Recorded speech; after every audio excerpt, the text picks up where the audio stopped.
Dito sa Papa Dudut Stories, ikaw ay hindi nag-iisa.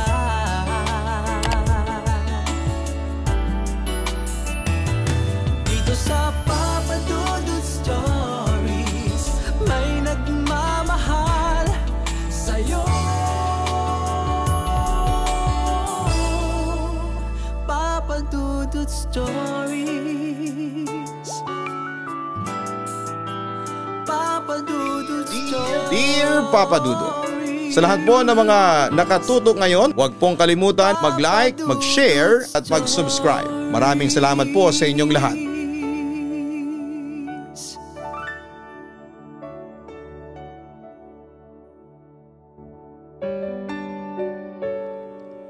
Tawagin niyo na lamang po ako sa pangalang Leslie.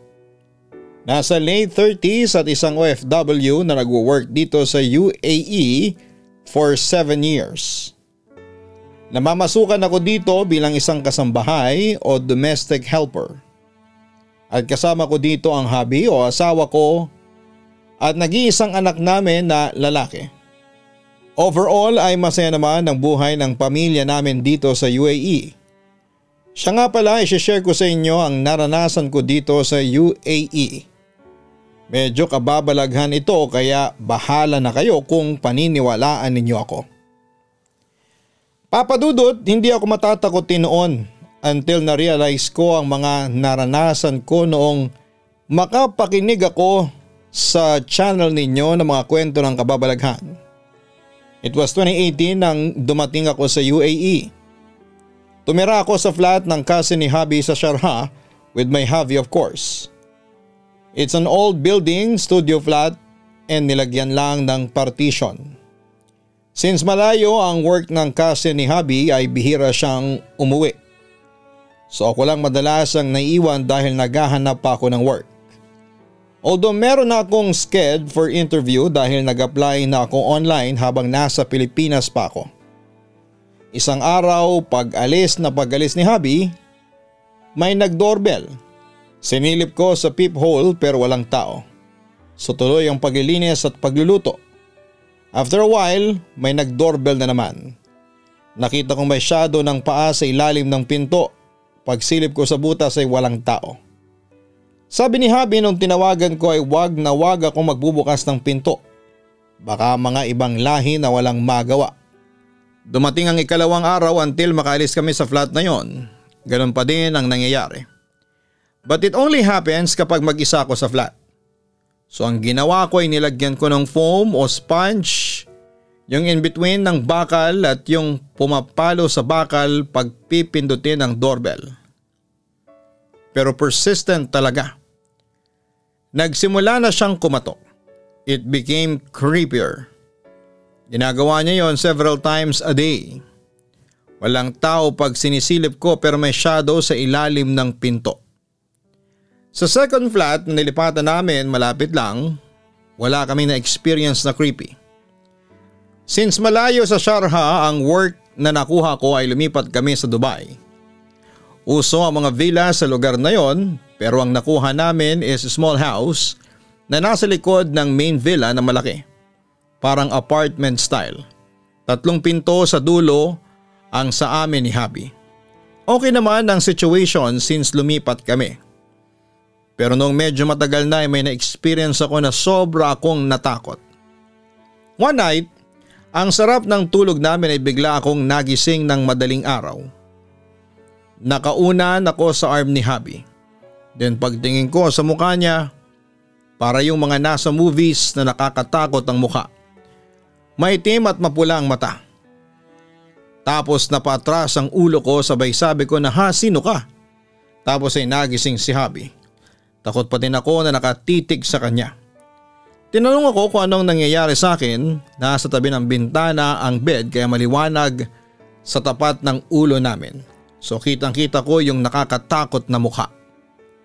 Hindi nagtagal Papa Dudut umalis kami sa lugar na yon dahil gigibain na yung nire-rent namin.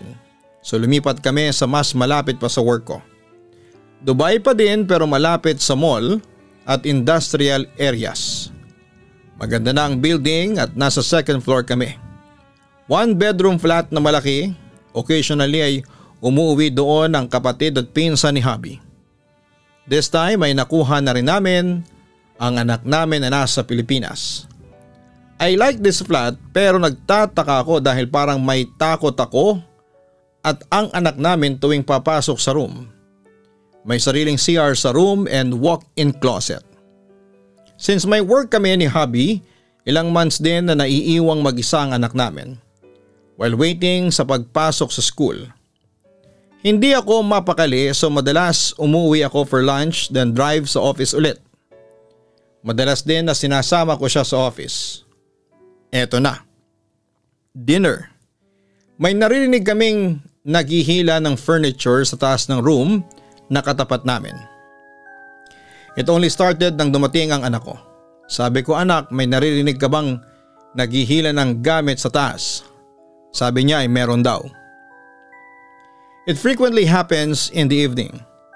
There was one night then, ang himbing ng tulog namin. Bigla ako nagising at hindi ako makahinga na parang may sumasakal sa akin. Nagising si hubby dahil sa madiin kong grip sa braso niya. Lagi din akong nagkakasakit sa flat na yon at matagal bago gumaling. Ironically, may nangyayari sa akin every time na napapagalitan ko ang anak ko. Umalis kami ng flat. Before leaving, I asked the guard kung may nakatira sa taas, sa tapat ng room namin. And guess what? Walang tenant doon. Then my son told me na kaya siya laging nasa labas ng flat sa garden sa baba dahil takot na takot siya. Hindi nagtagal ay nawalan ako ng work so ako lagi ang nasa bahay. Kaya palagi kong nababantayan ang anak ko. Hindi na rin siya natatakot kasi okay naman ang bahay na nilipatan namin. Walang nagmumulto. Kaya akala ko ay hindi na ako makakaranas ng kababalaghan. Samantala sa tulong ng asawa ko ay mabilis din akong nakahanap ulit ng trabaho dito sa Dubai. Pamilyang Pinoy ang pagsisilbihan ko. Nangungupahan ng pamilya ng amo ko isang bahay na may 3 kwarto, isang banyo at kusina. Describe ko yung banyo dahil tungkol dito ang kwento ko. Di pangkaraniwan ang mga bahay sa UAE. Bungalo lang madalas pero malawak. Ang banyo sa inuupahan namin ay pahaba. Nakapagtataka nga at usual na banyo na nakikita ko is pakahon o parektanggel. Pero ito ay parang maikling hallway na ginawang banyo. Mga 5 to 10 ang hakbang bago ka makarating sa dulo. Sa dulo nandun yung toilet kaya medyo malayo sa pintuan. Mataas din ang kisame, maluwag naman sa loob pero ayun nga, pahaba siya. Samantala napapansin ko na kapag pumupunta ako ng banyo ay iba ang pakiramdam ko. Naitanong ko ito sa amo ko dahil napag-alamang kong open ang kanyang third eye. Gusto kong malaman if meron o wala ba siyang nakikita. Sabi niya wala naman daw. Ilang beses na tuwing maliligo ako ay nagmamadali ako na parang kinakabahan. Hindi ko ma-explain Papa Dudut pero alam mo yung sa mga horror movie na feeling mo ay may kamay na hahawak sa ulo mo pag nakapikit ka at nagbabanlaw. Ganon ang pakiramdam ko. Kaya ginawa ko sa takot ko ay hindi na ako pumipikit kapag naliligo. So eto na nga bumisita sa amo ko yung dating nakatira doon sa bahay na Pinay. Naka-vibes ko din ito at doon ay naikwento niya sa akin na may babae daw na madalas umiiyak sa banyo ng bahay ng amo ko. May isang pagkakataon pa nga daw na habang naliligo ang isa nilang kasama, nakapikit na may sabon sa mata. May nahawakang ulo at buhok sa loob ng drum. Pero pagdilat niya ay wala namang laman ang drum kundi tubig lang. Nung nalaman ko ito ay tinanong ko kagad ng amo ko dahil siya mismo ang nagsabi sa akin na wala namang multo doon. Hanggang sa inamin niya sa akin ang totoo dahil ayaw niya akong matakot. At nag-iisang banyo lang yon sa bahay. Ang sabi niya, unang beses niyang nakita ang multo habang umiihi siya around 4 AM ng madaling araw. Biglang may paa na humarang sa mukha niya. Nakabigti daw ang babae at nakaabaya. Abaya ang usual na suot ng mga Arab doon, itim na mahabang damit na long sleeve. May balabal na itim na katakip ang mukha. Never niyang sinilip ang mukha pero nakita niya na naaagnas na ang paa ng babae. Palagi daw yung nagpapakita sa kanya pero hanggang ganun lang kaya alam niyang harmless ito. Kahit nga daw nakaupo siya sa toilet minsan ay bigla na lamang susulpot yung paa sa harapan niya. Kaya madalas ay nagsa-cellphone siya sa loob para madaling ma-ignore. Hindi niya magawang may kwento sa akin ang iba pang mga naranasan niya dahil alam niyang matatakot na ako. Samantala isinubukan kong baliwalain ang lahat ng kwentong narinig ko. Nagpretend pa rin akong matapang. Hanggang sa isang araw ay nakatulog ako sa sala ng bahay ng amo ko. Then ayun na nga binangungot na naman ako. Kaya after kong linisan ang buong bahay at gawin lahat ng responsibilidad ko, 9 PM ay nagpunta na ako sa kwarto ko. Pagkatapos ay nahiga at nakaidlip, after an hour siguro ay binangungot ako. Nakakatakot yung bangungot ko, Papa Dudut. Hindi ako makagalaw. Una sa kabilang partition, sa kwarto kasi ng maid 2 bed ang naroroon. Sa akin yung isa naman ay nakagitna yung malaking cabinet parang ginawang partition kasi may parating na bago the next day. May naglalaro ng bola papunta sa akin then nagulat ako dahil may lumapit sa akin na babaeng nakaabaya. Pilit kong ginagalaw yung katawan ko kaso'y hindi ko may galaw. Nang biglang nahulog sa balikat ko yung phone ko kaya nagising ako. Hindi ko alam kung bakit nahulog or paano nahulog sa balikat ko yung phone na nakapatong sa uluhan ko. Yung natatandaan ko lang bago nahulog yung phone ko sa balikat ko, napasabi ako sa isipan ko ng Lord, please help me. Kaya nagising ako. After kong magising at makagalaw ay kinuha ko yung asin at nagsaboy ako sa bintana pati na rin sa loob ng room at sa labas pati sa mismong CR kung saan malakas ang pakiramdam ko na may nagmumulto. At alam mo ba Papa Dudut, nagpatuloy ang ganon.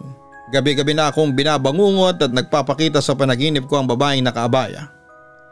Hanggang sa nag-resign na lamang ako sa trabaho dahil iba na talaga ang pakiramdam ko sa bahay ng amo ko.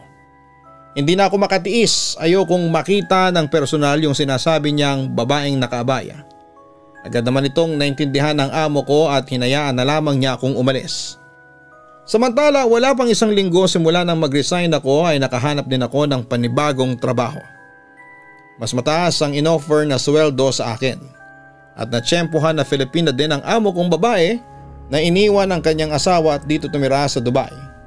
Matangkad ang amo ko. Nasa 6'1" siguro ang tangkad at hindi siya ganong kapayat. Medyo may laman-laman siya. Hindi ko naman alam na sa sobrang taas ng sweldo sa kanya ay ganito ang mararanasan ko. Sa ating Katoliko syempre meron tayong tinatawag na Holy Week, kung saan ay sinasaalala natin ang pagkamatay at muling pagkabuhay ni Kristo. At ang pinakabilin sa akin ng aking amo na sa tuwing sasapit ang Holy Week ay wag na wag kaming mga kasambahay na lalabas ng kwarto o di kayo umalis muna kami sa bahay at wag babalik hanggat hindi pa Pasko ng pagkabuhay. Siyempre dahil baguhan lamang ako ay hindi ko inisip kung bakit. Pero sumama ako kina Ate Mary para umalis ng bahay. Tulungan tayo nila Chin paglinis ng bahay pagbalik, Leslie. Huwag kang susuko sa sobrang kalat, ang sabi pa ni Ate Mary. Ano po bang meron at bakit kayo laging pinapaalis sa bahay kapag Holy Week? Curious kong tanong. Hindi ko rin alam basta simula pa noon lagi na yun talaga ang binibili ni Madam. Sagot ng katrabaho ko.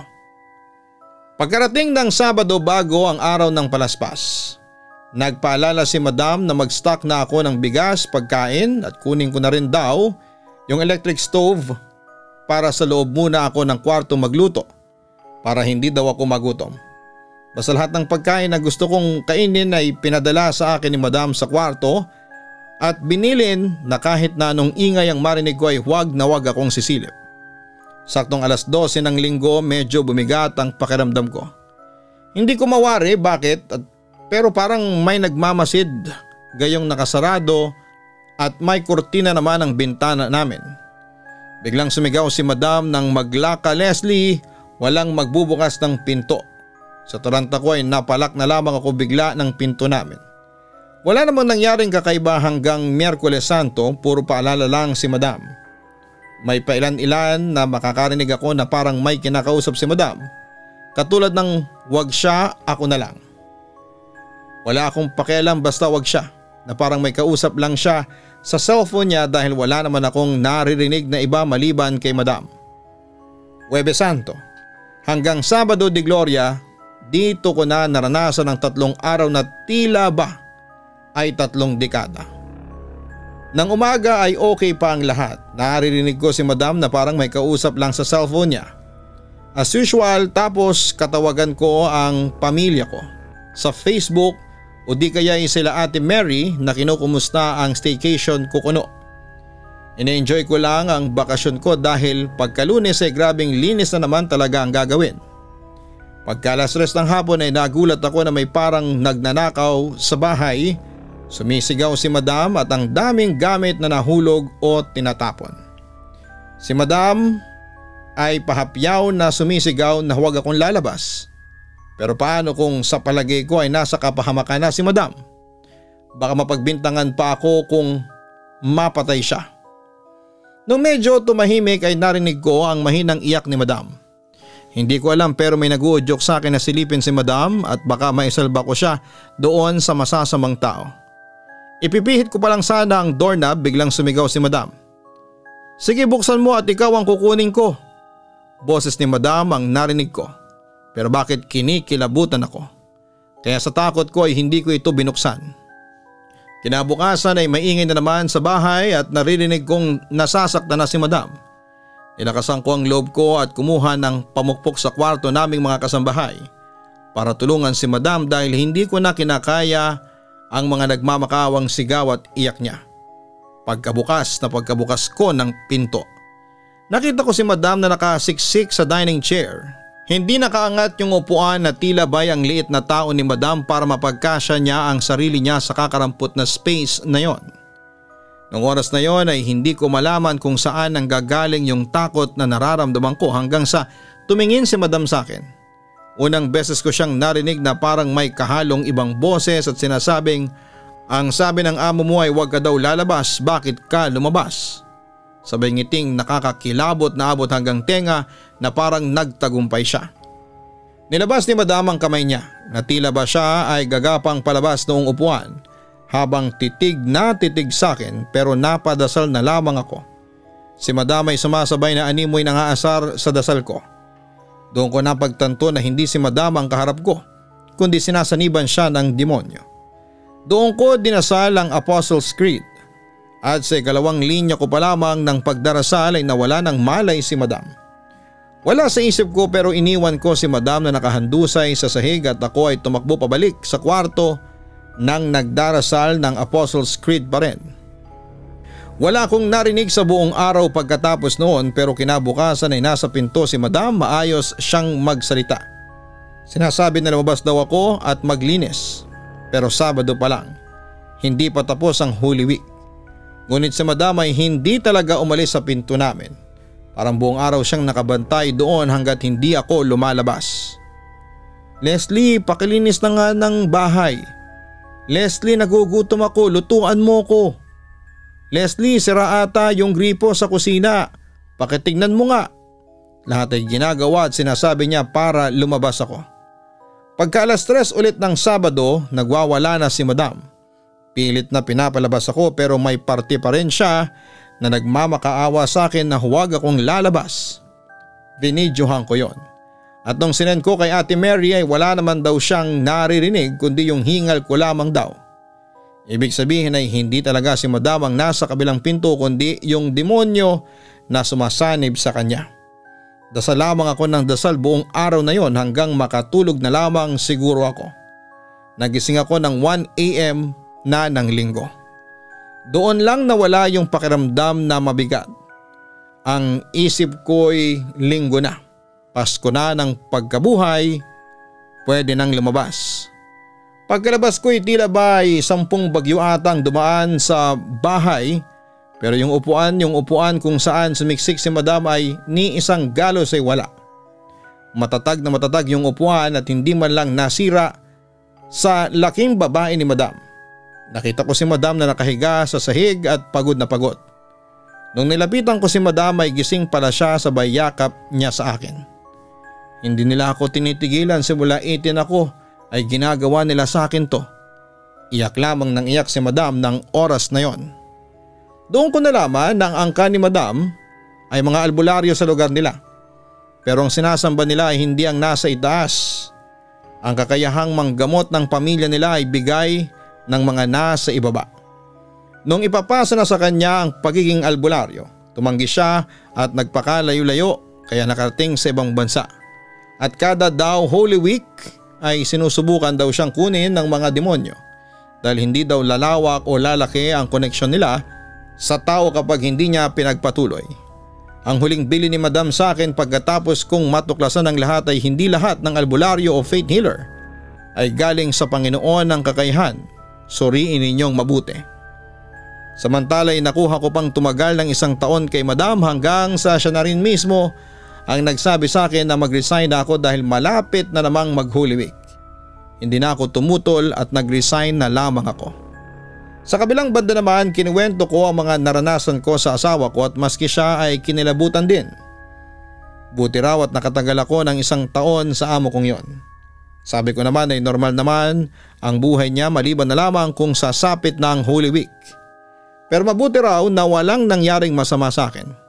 Yun na lang ang pinagpapasalamat ko sa Diyos kasi sa kabila ng mga kababalaghang naganap sa buhay ko ay hindi ako napahamak. Siguro ay dahil na rin sa matibay na pananampalataya ko sa Kanya. At alam kong hindi niya ako hahayaang malagay sa panganib. Papa Dudut, ilan lamang ito sa mga naranasan ko dito sa Dubai.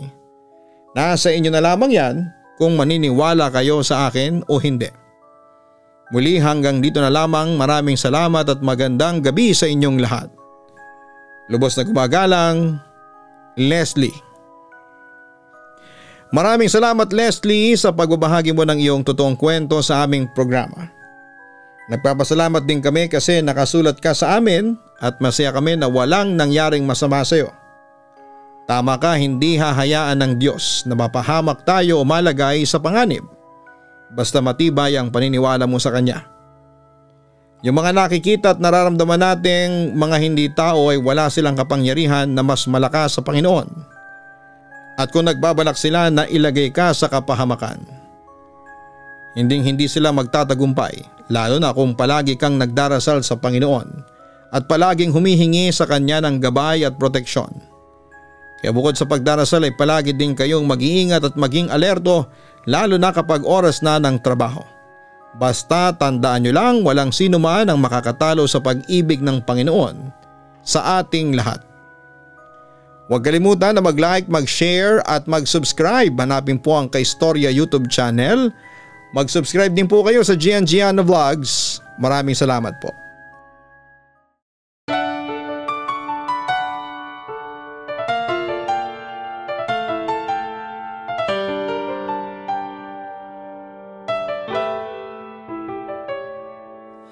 Ang buhay ay mahiwaga, laging may lungkot at saya. Sa Papa Dudut Stories, laging may karamay ka.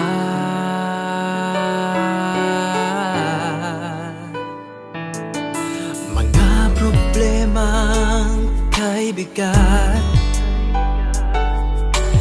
dito ay pakikinggan ka.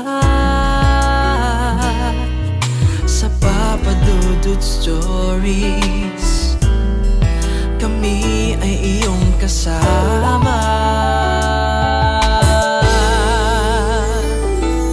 Dito sa Papa Dudut Stories, ikaw ay hindi nag-iisa.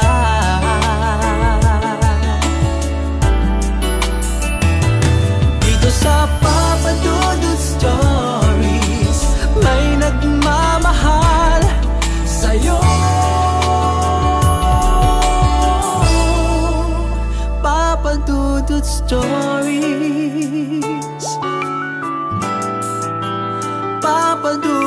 Stories.